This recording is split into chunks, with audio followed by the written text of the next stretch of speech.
Salam alaikum, louange à Allah et que la bénédiction et le salut soient sur son prophète ainsi que sur sa famille et ses compagnons. Nous sommes à la 5e année de la prophétie et la plupart des nouveaux musulmans ne supportent guère cette situation de persécution morale et physique, de la moquerie à la raillerie, au blasphème jusqu'à la torture et l'agression par les grandes familles dirigeantes de la Mecque. Il y a eu des cas de nouveaux musulmans maltraités par les membres de leur propre famille. Parmi les nouveaux convertis, il y avait de nombreuses personnes pauvres et faibles qui étaient incapables de composer avec la douleur et la faim qui leur était imposée. Alors le prophète, que la bénédiction et le salut soient sur lui, leur permit d'immigrer vers l'Éthiopie durant le mois de Rajab et envoya la première délégation de musulmans à Al-Habasha, l'Éthiopie, pour s'y rendre dans ce pays de l'Afrique de l'Est. C'était pas facile, c'était un périple difficile, il n'y avait pas beaucoup de moyens, il n'y avait pas beaucoup d'argent. En plus, il fallait marcher jusqu'au port de Jeddah. Les conditions étaient difficiles, une grande chaleur, il y en a ceux qui ont une monture, il y en a ceux qui sont allés à pied. Ensuite, il fallait traverser la mer Rouge par bateau et atterrir dans ce pays qui était à l'époque gouverné par le roi qu'ils appellent Négus, c'est un titre de noblesse, mais qui s'appelle dans leur langue Ashama. Il était à l'époque chrétien et le prophète, que la bénédiction et le salut soient sur lui, a dit à son sujet, à sa délégation, qui se compose de 12 hommes et 4 femmes, elle a dit à sa délégation qui va immigrer dans ce pays, allez en Éthiopie dont le roi ne commet jamais d'injustice. En plus, ils sont sortis, ce groupe de fidèles, ils sont sortis en catimini de manière sporadique pour ne pas attirer l'attention des chefs de Quraysh, leur ennemi, pour qu'ils ne les voient pas, sinon s'ils les voient, ils les empêcheraient de continuer leur voyage, donc ils sont sortis la nuit. Parmi ses compagnons, je cite le premier, Uthman ibn Affan, avec sa femme Ruqayya, fille du prophète Mohammed, que le salut soit sur lui, donc 2 personnes. La troisième, Abu Salama, cousin du prophète Mohammed sallallahu alayhi wa sallam, cousin par sa tante paternelle, avec sa femme Salama, donc c'est la 4e personne. La 5e, Abu Hudhayfa, le frère de Hind, et sa femme Sahla bint Suhail, ça fait 6. Le 7e, Az-Zubayr ibn al-Awwam, le 8e, Mus'ab ibn Umayr.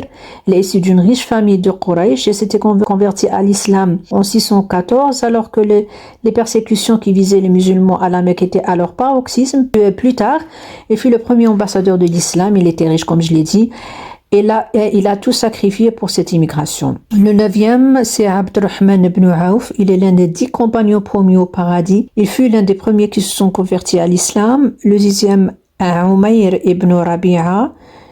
Et la 11e, son épouse Layla bintu Abi Hasma. Puis le 12e, Abu Sabra ibn Abi Roham. Le 13e, Suhail ibn Bayda. Le 14e, Hatib ibn Hamr, le 15e, Uthman ibn Maz'un. Ce groupe fut le premier à immigrer dans l'islam. Ils ont laissé derrière eux leur famille, leur maison et leurs biens. Ils ont tout quitté pour sauver leur foi. Le prophète Mohammed, que le salut soit sur lui, les informa que le roi du pays était juste et qu'il leur permettrait d'y résider sans oppression. Ils ont marché donc jusqu'à Jeddah, où ils ont rencontré 2 bateaux marchands à destination de l'Éthiopie. Ils ont embarqué contre un demi-dinar chacun, un demi-dinar d'or, l'équivalent d'un peu plus de 2 grammes d'or. Ce fut donc la première émigration vers l'Éthiopie. Cette région que nous appelons aujourd'hui l'Éthiopie était connue autrefois sous le nom d'Abyssinie. Avant cela, c'était le royaume d'Aksum qui fut mentionné comme l'une des 4 grandes puissances de son temps avec la Perse, l'Empire romain et la Chine. Pour les musulmans de l'époque, l'Éthiopie était synonyme de refuge contre la persécution. Effectivement, Quraysh a eu vent de cette sortie et ne tarde pas à les rattraper, mais dès qu'ils se rendirent au port de Jeddah, les 2 bateaux ont déjà pris la mer. Dans cette terre de refuge, les musulmans trouvèrent enfin leur compte, ils étaient bien accueillis, ils pratiquaient la religion tranquillement, sans être gênés, ni perturbés, ni harcelés. Ils y sont restés du mois de Rajab jusqu'au mois de Ramadan et le prophète Mohammed sallallahu alayhi wa sallam était pendant ce temps à la Mecque. Sur ces entrefaites, il est sorti dans l'enceinte de la Kaaba. Les assemblées des notables de Quraysh étaient là, comme d'habitude, en train de causer. Et lui, il commençait à réciter publiquement et à haute voix Surat An-Najm, traduit en français l'étoile. Parce que dans son premier verset, Allah subhanahu wa ta'ala a juré sur An-Najm, sur l'étoile. Il a juré sur l'étoile. Et l'un des sujets mentionnés dans cette sourate est l'histoire de l'ascension du prophète. Dans cette sourate aussi, Allah subhanahu wa ta'ala reproche aux polythéistes l'adoration des idoles et parle de la résurrection. Les deux versets réputés de cette sourate sont les versets 3 et 4 qui disent que le prophète ne parle pas selon son propre désir. Ces versets sont considérés comme des preuves de l'infaillibilité du prophète, que le salut soit sur lui. Aussi, les versets 8 et 9 sont célèbres et décrivent la distance entre le prophète et Allah subhanahu wa ta'ala ou l'ange Gabriel lors de l'ascension du prophète, c'est-à-dire égale à la distance entre deux arcs. En plus, c'est la première sourate qui parle de prosternation. Donc, il y avait là l'assemblée de Quraysh, ils étaient présents, il y avait des croyants, il y avait des associateurs. Quand le prophète Mohammed, que le salut soit sur lui, récitait Surat al-Najm, et il arriva au dernier verset, il se prosterna, parce qu'il y avait la prosternation. Il se prosterna et il fut imité par toute l'assemblée, aussi bien les musulmans que les opposants les plus farouches, mais aussi les djinns. Donc les hommes et les djinns se sont prosternés, sauf Umayya ibn Khalaf, deux hommes qui ne se sont pas prosternés, c'est Umayya ibn Khalaf et Abd al-Muttalib al-Sahmi qui ne se sont pas prosternés. Qu'est-ce qu'il a fait Umayya ibn Khalaf? Il se contenta de frotter un peu de poussière sur son front sous prétexte que cela suffisait pour lui. Plus tard, Ibn al-Mas'ud, qu'Allah l'agrée, raconte avoir été témoin de la mort de cet homme en état de mécréance. Par contre, Abd al-Muttalib ibn Abi Wad'a al-Sahmi, qui était là dans la scène, jusqu'alors non musulman, avait également assisté à la scène. Selon An-Nisa'i et Musnad Ahmed, il l'a dépeint comme suit. Lorsque le prophète, que le salut soit sur lui, termina sa récitation, la récitation de Surat al-Najm, et que lui et toute l'assemblée se furent prosternés, je ne me prosternais pas, parce qu'à l'époque, il n'était pas musulman. Depuis, c'est-à-dire depuis qu'il a embrassé l'islam, en compensation, chaque fois que je récite cette sourate, Surat al-Najm toujours, je m'assure de ne jamais omettre la prosternation. Dès qu'il arrive au verset de Surat al-Najm qui récite la prosternation, il se prosterne. Cet incident, l'incident de prosternation, surtout des mécréants, se produisit au mois de Ramadan de la même année, l'an 5 de la prophétie. Mais avant cela, on a déjà raconté l'histoire de l'immigration vers l'Éthiopie, l'immigration des musulmans vers l'Éthiopie au mois de Rajab.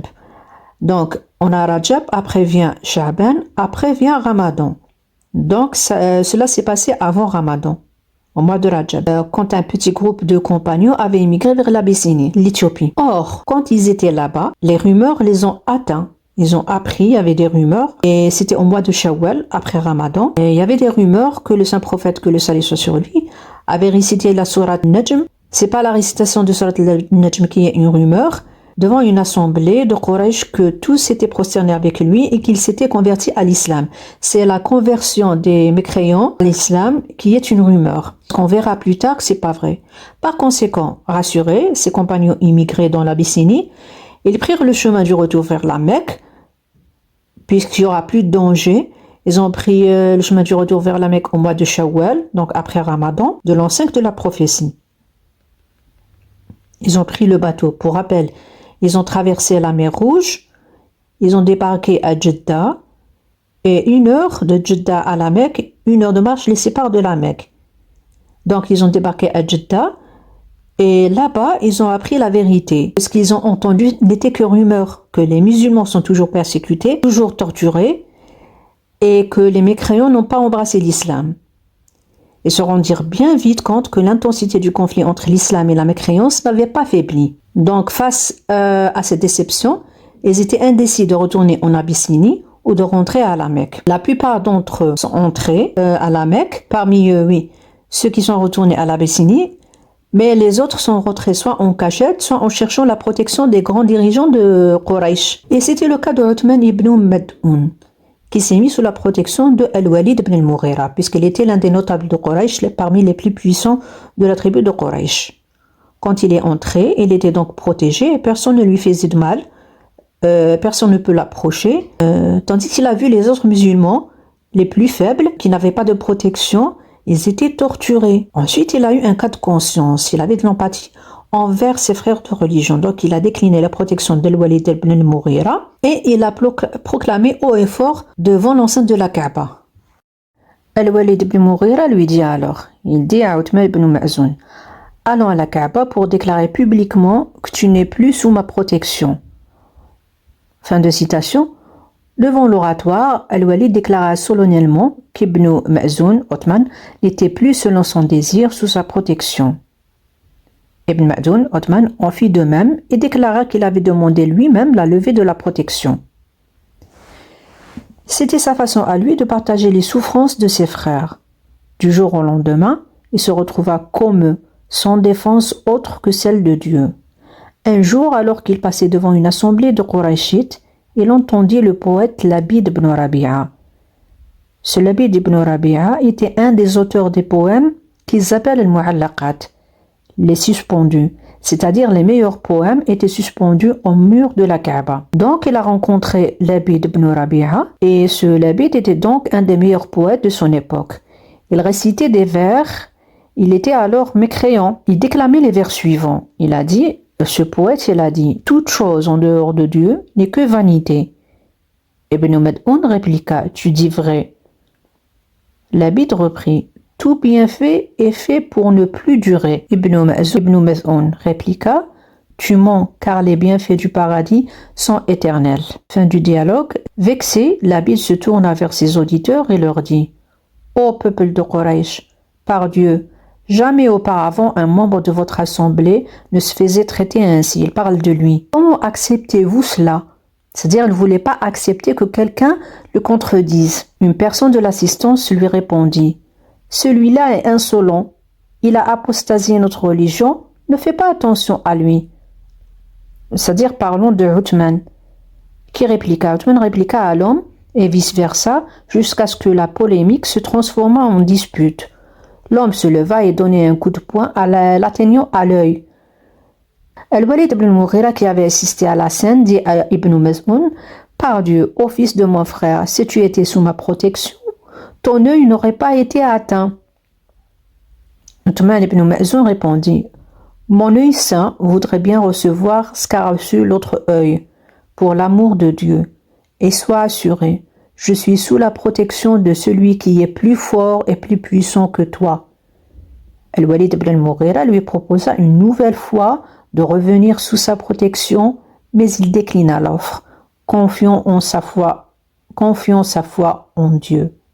Son destin et celui de ses frères parmi les faibles et les persécutés ne faisaient qu'un, et il ne pouvait en être autrement. Un autre émigré qui est revenu à la Mecque fut le compagnon Abu Salama. Il a cherché la protection de Abu Talib, qu'il a défendu contre les mécréants de Quraysh qui ont réclamé avec insistance Abu Salama. Et cet argument a provoqué le courroux d'Abu Lahab, c'est-à-dire qu'il n'a pas accepté le comportement de Quraysh avec Abu Talib, et en fait, ils ont eu peur qu'il fasse de même. Et voilà pour aujourd'hui. Merci pour votre écoute et à la prochaine fois, Inch'Allah, si Dieu le veut.